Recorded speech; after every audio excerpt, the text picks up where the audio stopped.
6 minutes and 35 seconds a mile in the Boston Marathon. How do you do it? We sit down with Father Dominic Rankin, who made it happen. This is Dive Deep.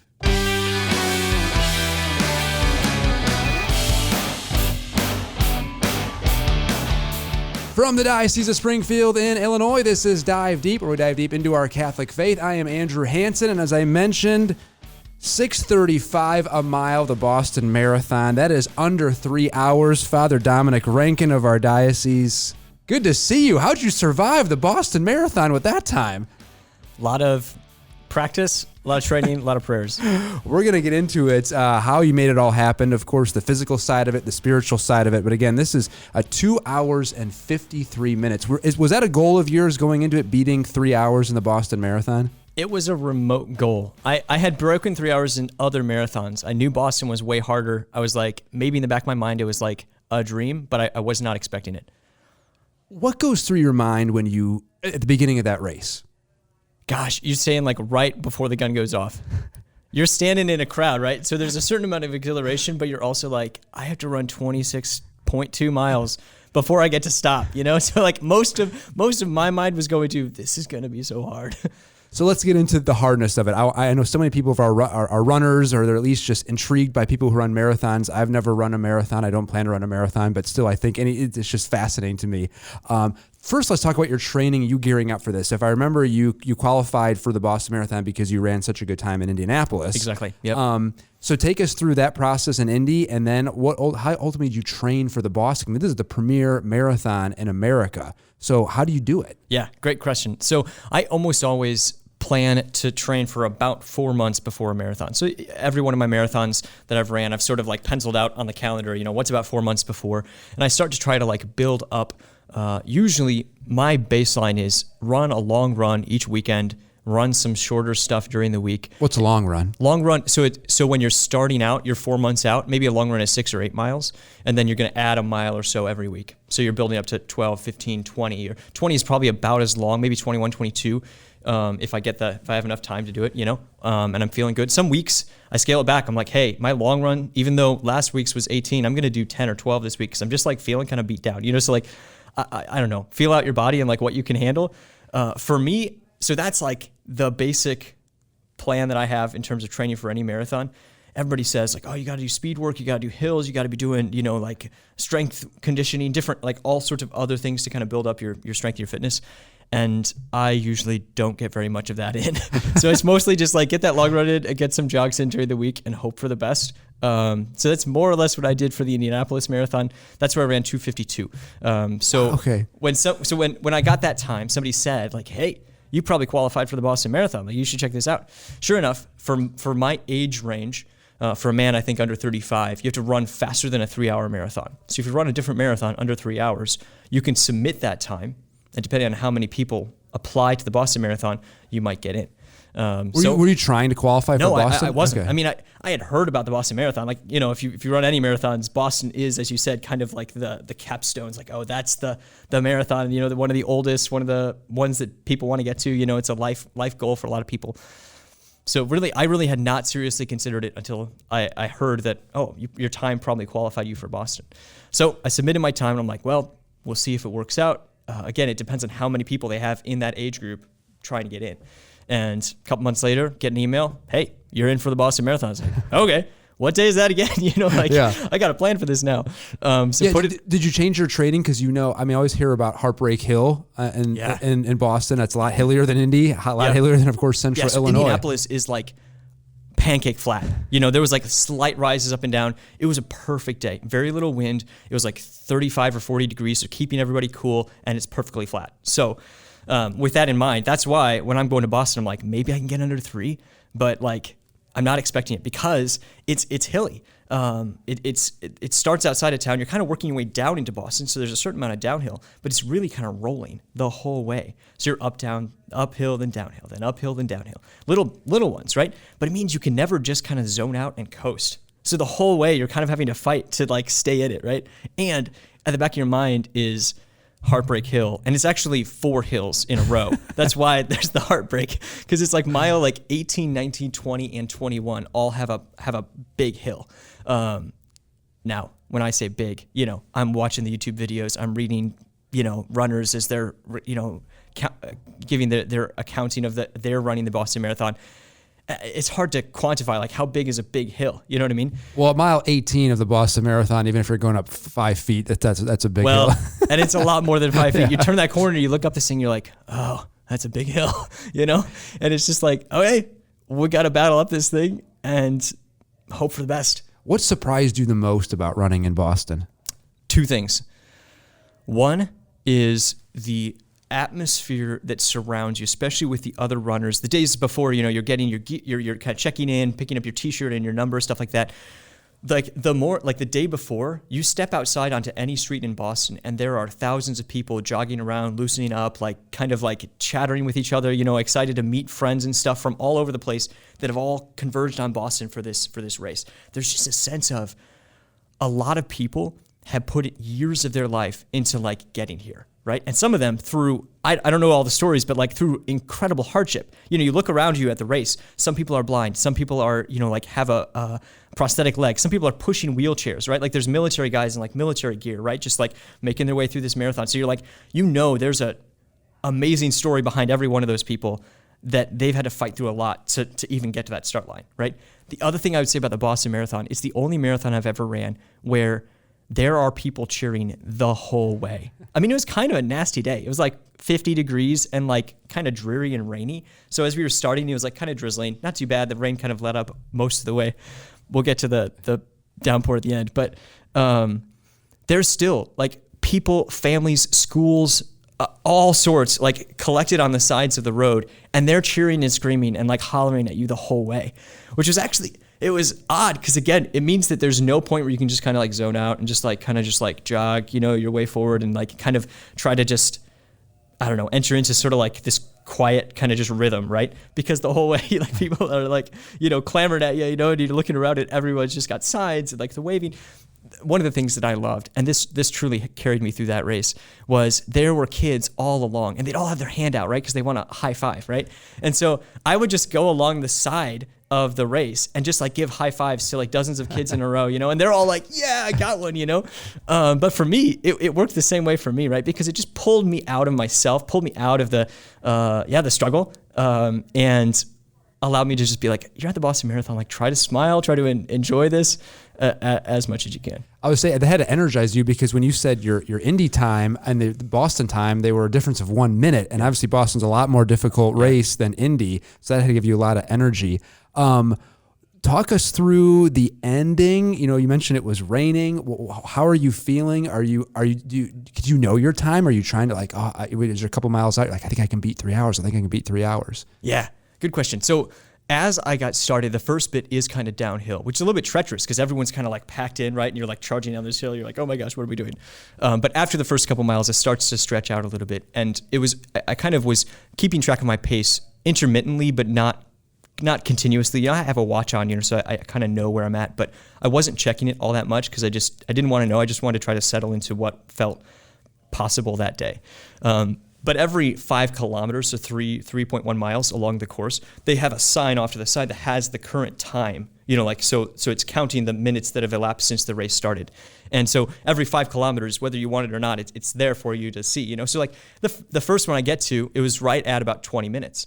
And I know that if I were to run that pace the entire race, it'd be like a 2:45 marathon, right? So like in the back of my mind, I was like, okay, that's quick. You're geared up. You're going. We're kind of flying here, But I was like, okay, I'm not gonna overthink the timing right now. I'm only 5 kilometers in. I've got 37 kilometers to go, So like for me at the beginning of the race, I try not to think of how much is left. I'm just like, let's just cruise for a while and hope to burn up some of this pavement, But at 10 kilometers, it was about 40 minutes. And at 15 kilometers, about 1 hour. And I'm like, okay, so we're kind of keeping up that pace, aren't we?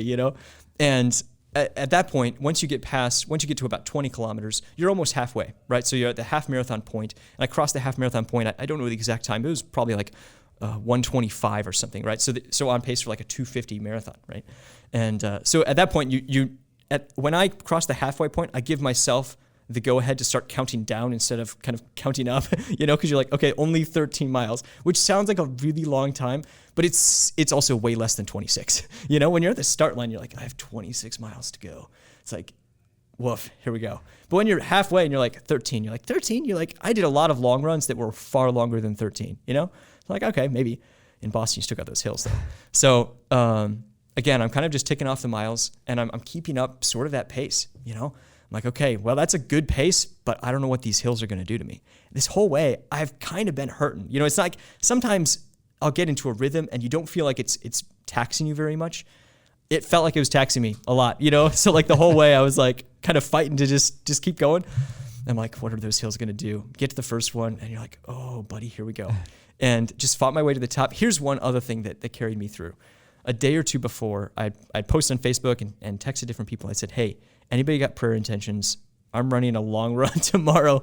Like, let me know if you got somebody you want me to pray for. And I tell you what, I had hundreds of different people reach out and say, hey, pray for so-and-so, pray for this situation, pray for me. I've got surgery tomorrow. I've got this, that, the other thing, right? I'm struggling with this, whatever.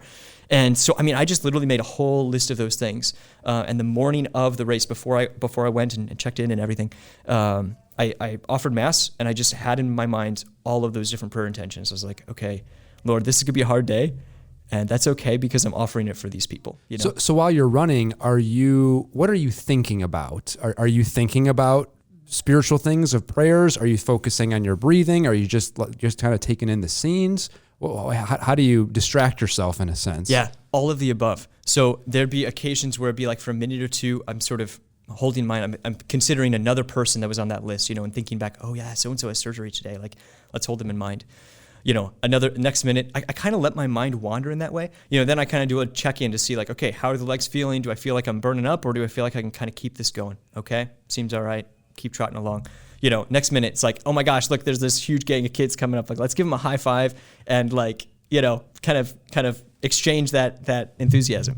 Or there's water coming up. I got to grab a cup of water, get a sip of water, kind of like, again, maybe take stock. Where am I at? What town is this again? Because you kind of know there's this couple of towns you run in as you're coming into Boston. Or to be honest, just almost the mental battle of like going uphill. It's like, hey, that's okay. I can handle an uphill for now. It's only a short uphill. It won't be that bad, or kind of stockpiling that mental energy for like, hey, I've got a big hill coming. And like one part of me is like, oh my gosh, that's going to kill me. And the other part's like, hey, come on, don't worry about it right now. We'll get there. We're going to fight up to the top. It'll be great. You know what I mean? Like, so you're kind of just waffling back between those different ways of thinking. As you said, in some ways it's sort of a distraction. You're trying not to focus on how much more you got to do, how much harder it's going to be, whatever it is, right? Because you can't predict that. So it's like, just keep your eyes on something right here, right now, and kind of hold yourself together for whatever is to come. When you had conversations with other participants, did it ever pop up that you said you were a priest? And what kind of reaction is that? Because I think the general consensus is, wow, a priest is running the Boston Marathon? Yeah, good question. So there's a few people that I ended up kind of knowing in the race or along the way. I didn't go out there with anybody that I knew that I was running with, but I'd met up with some people, as I said, the day before and kind of jogged with them. So I had encountered them. Several of them knew that I was a priest. So it's kind of like, okay, those couple of people know. There's a few other people I was staying with the Oblates there in Boston. And so there's one or two other people that they were connected with that were running the race. And so again, the word had gotten out like, hey, we've got a priest that's running the Boston Marathon. And so when I started running, it was funny because there was somebody that ran up behind me, and it was one of the other guys that went to the mass the night before for the marathon runners at the Oblate church. He came up, he's like, hey, Father Dominic. And I'm in shorts and like a no sleeve like running shirt, I'm like, who knows that priest? This is mile like 2, and he comes jogging up. He's like, hey, meet my friend, because these two guys were running together. So I shook hands with him, I kind of high-fived as we were running along and asked him, I'm like, hey, how fast you want to do? They're like, yeah, we're going for 2:45. I was like, well, keep going, because I'm not, so you get little things like that. When I was picking up my bib, my number, and my like t-shirt and stuff, maybe 2 days before, I was in, like clerical apparel. So it was patently obvious that I was a priest that was planning to run the Boston Marathon. So you get a couple of like, wow, you're a priest? Like a real priest? Or a real priest. I was like, right? That. Yep, I am. And, but I don't know. I didn't get too much more than that in any case. I always like the story. Our Father Rob Johnson, who's pastor down in Maryville, he said he heard a confession while running a marathon. That would have been difficult to do. Yeah, at the pace group that I was in, at a 250, 252 pace, it's hard to hold a serious conversation with someone. Now, why run a marathon? I mean, for someone like me, I like to stay in shape. I'll run a couple miles a day or 3 miles, but boy, I did a 5K once. Even you, when I hear here talking to you, when you mentioned the midway point, you're like, okay, I'm halfway there. It sounds miserable. You sound miserable. Oh, man, So why do this? Good question. So I've got two thoughts in mind already. We'll see if anything else accumulates. One is just to use a gift that God has given to me. I didn't run any long distance stuff until I got to seminary. I'd done some 5Ks. I'd played soccer growing up, so I was relatively athletic and quick on my feet, I guess. But it was when I got to seminary that I started running with other seminarians. And eventually one of them was like, hey, let's run a half marathon. I was like, that's 10 miles more than I've ever run before. Like, let's not, you know what I mean? But they talked me into it. I signed up and we trained for it together and got through, the finish line of that half marathon. Similar sort of thing a few years later, again, still in seminary with other guys. And one of them had ran a marathon. He's like, hey, I think this group, would be good. Let's try to run a marathon. It's the same thing, training together. That was a tremendous time of brotherhood with my fellow seminarians to go for a run and to commit to training for something that's going to be hard, but you're doing it together, right? And it taught me that I had a capacity there that could give glory to God, could be a place where I kind of offer myself in sacrifice, right? And it pulls you out of yourself. You can't really go into a marathon making it all about you. You know what I mean? Like, that motivation is not going to carry you through 26.2 miles. You got to have a deeper purpose to putting in that training. And for me, that's, offering it in sacrifice for other people and giving it my best effort to praise God for given me that gift. Yeah. And how do you think running marathons has just increased your spiritual life? I mean, on the one hand, you'd be like, how the heck is running and spirituality tied together? But they certainly are. Yeah.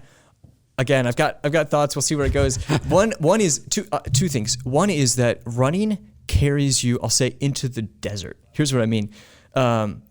It forces you to go into uncomfortable places, training for the Boston Marathon. You got to start training in January because it's always in April, right? So you're going out and it's snowing, it's slick, it's cold, it's dark. There's a lot of running with a headlamp on at 6 o'clock in the morning, trotting through slushy Springfield streets, and plows are going past you. It's that's when you got to train, you know what I mean? So you got to be willing to take on that discomfort.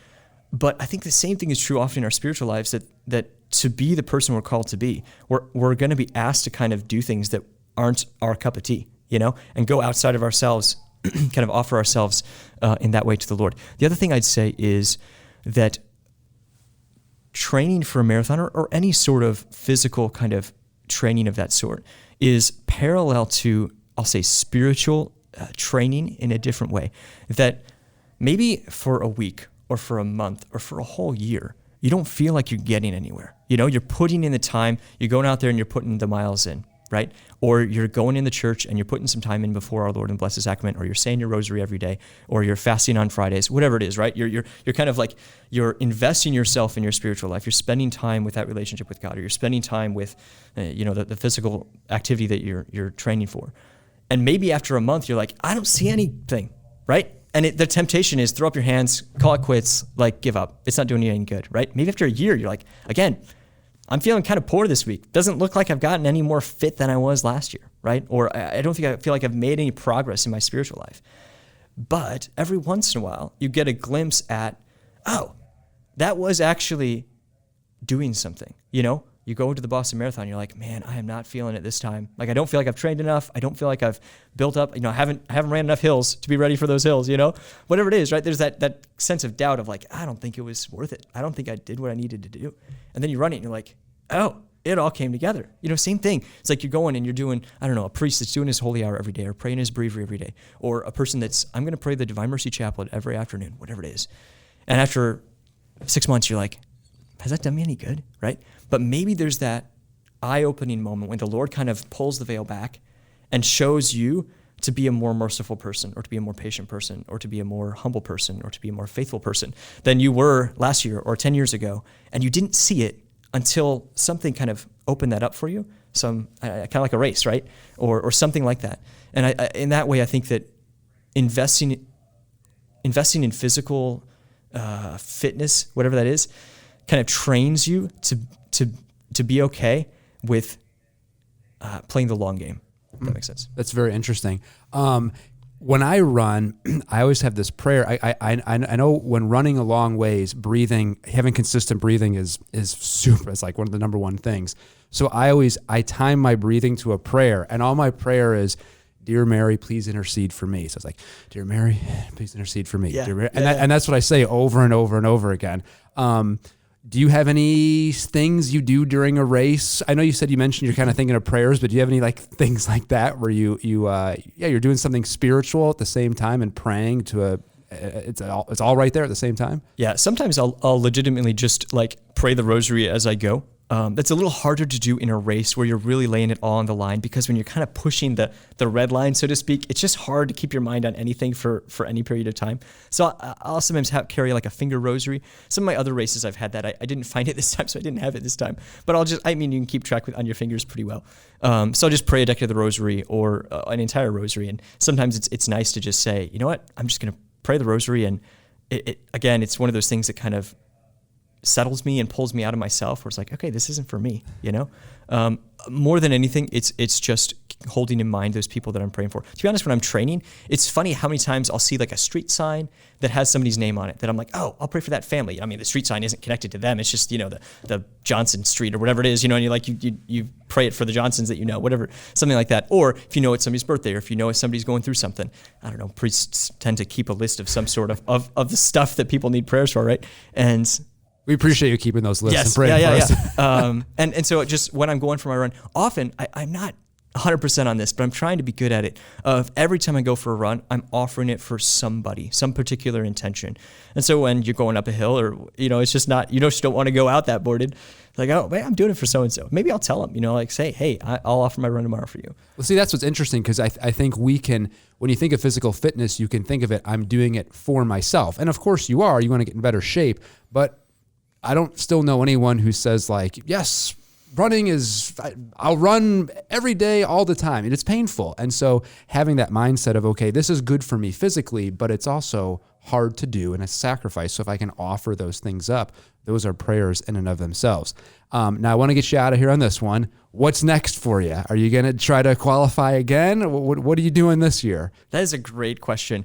I don't know right now. I'm not signed up for any races.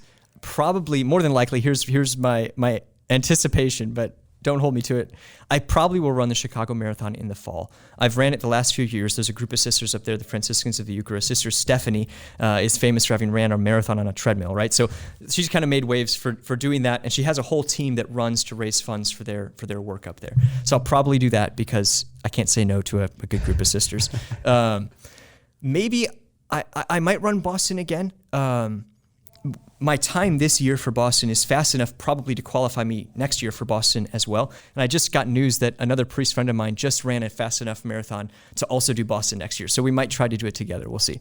Otherwise, I don't have anything that's too much farther out than that. Father Dominic Volling, another priest at Cathedral, is doing a lot of cycling this summer because he's going to do biking for babies. So I've been trying to get on the bike a little bit more with him and go out for some longer rides. So I'm kind of working my fitness up in terms of biking, which might be maybe sign up for a race, or I don't know, do something along those lines. It's incredible though, Father Dominic. 2 hours, 53 minutes. Good stuff. Congratulations on that time too. We appreciate you coming here on Dive Deep. If you would like more podcasts, head on over to dio.org/podcast. Say a prayer for Father Dominic as he trains. I know he's going to be praying for you all. Until next time, we'll see you right here on Dive Deep.